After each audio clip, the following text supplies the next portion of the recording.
திமுக முன்னாள் அமைச்சர் செந்தில் பாலாஜிக்கு ஜாமீன் கிடைத்திருப்பது திமுகவினரிடையே உற்சாகத்தை ஏற்படுத்தியுள்ளது. இந்நிலையில் பாஜக எம்எல்ஏ வானதி சீனிவாசன் செந்தில் பாலாஜி வெளியில் வருவதை அவசரப்பட்டு கொண்டாட வேண்டாம், அவருக்கு அமைச்சர் பதவியும் கொடுக்கக்கூடாது என்று கூறியிருக்கிறார்.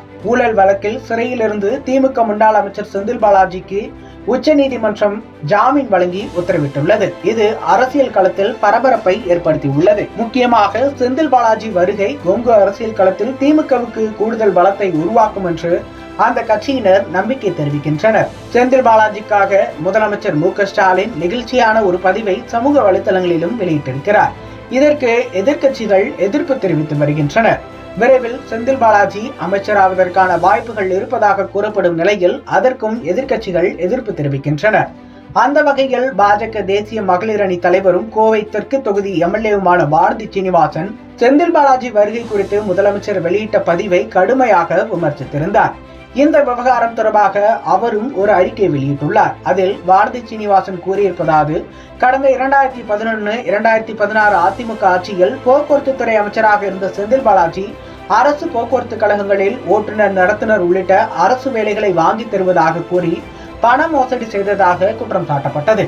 பணம் வாங்கியதை ஒப்புக்கொண்ட செந்தில் பாலாஜி அதை வாங்கியவர்களிடமே திருப்பி கொடுத்து விட்டதாக, அதாவது லஞ்சம் வாங்கியதை நீதிமன்றத்திலேயே ஒப்புக்கொண்டு விட்டார் என குறிப்பிட்டிருக்கிறார். இதற்காக செந்தில் பாலாஜி கைது செய்யப்பட்ட நிலையில் 471 நாட்கள் சிறைவாசத்திற்கு பிறகு ஜாமீனில் விடுதலை செய்யப்பட்டுள்ளதையும் குறிப்பிட்டுள்ள அவர், சாட்சிகளை சந்தித்து பேசக்கூடாது, திங்கள் மற்றும் வெள்ளிக்கிழமைகளில் அமலாக்கத்துறை அலுவலகத்தில் ஆஜராகி கையெழுத்திட வேண்டும், எப்போது விசாரணைக்கு அழைத்தாலும் ஆஜராக வேண்டும், வெளிநாடு செல்ல தடை, பாஸ்போர்ட்டை ஒப்படைக்க வேண்டும், விசாரணைக்கு முழு ஒத்துழைப்பு வழங்க வேண்டும், உரிய காரணங்கள் இல்லாமல் வாய்தா கோரக்கூடாது என பல்வேறு நிபந்தனைகளுடன் ஜாமீன் வழங்கப்பட்டுள்ளதையும் அவர் குறிப்பிட்டிருக்கிறார். ஆனால் செந்தில் பாலாஜி ஏதோ புனிதர் போலவும் தேசத்திற்காக போராடி சிறை சென்றவர் போலவும் திமுகவினர் கொண்டாடி வருகின்றனர் என விமர்சனத்தையும் வைத்திருக்கிறார். செந்தில் பாலாஜியை நீதிமன்றம் விடுதலை செய்யவில்லை, பல்வேறு கட்டுப்பாடுகளுடன் ஜாமீன் மட்டுமே வழங்கியுள்ளது என்பதை திமுகவினருக்கு நினைவூட்ட விரும்புவதாகவும் குறிப்பிட்டிருக்கிறார்.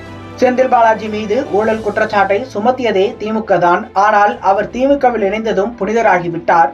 செந்தில் பாலாஜி அதிமுகவில் இருந்தபோது கரூரில் பேசிய இன்றைய முதலமைச்சர் மு.க.ஸ்டாலின் 15 முறை அமைச்சரவை மாற்றப்பட்ட போதும், சீனியர் அமைச்சர்களை மாற்றப்பட்ட போதும் ஜூனியர் அமைச்சரான செந்தில் பாலாஜி மட்டும் மாற்றம் செய்யப்படவில்லை.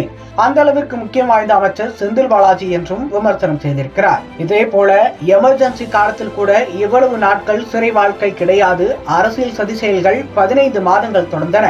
கைது செய்து சிறையிலேயே வைத்து விடுவதால் சகோதரர் செந்தில் பாலாஜியின் உறுதியை குலைக்க நினைத்தார்கள்.